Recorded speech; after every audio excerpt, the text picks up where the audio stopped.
Welcome to Blizzard Fire. We hope this video helps fire up your solution.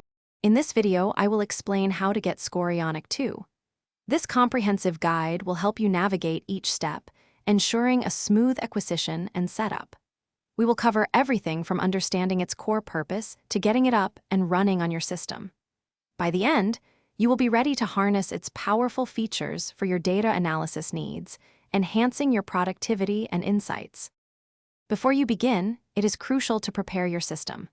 First, confirm your computer runs a 64-bit version of Windows 10 or a more recent operating system.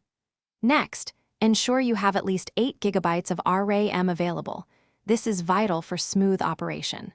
Finally, make sure you have 20 GB of free disk space to accommodate the installation files and any future data. Now, let's get Scorpionik 2 onto your system.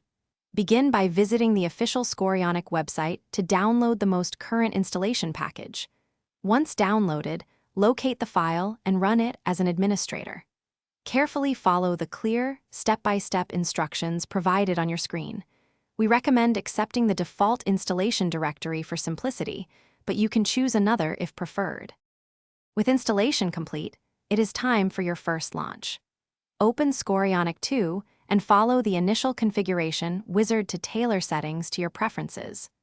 Remember to register your product key to unlock all features and ensure you receive important updates. Take a moment to explore the intuitive user interface and consider starting with the built-in tutorial to quickly familiarize yourself with its powerful capabilities. Thanks for watching. If you found this helpful, don't forget to like and subscribe.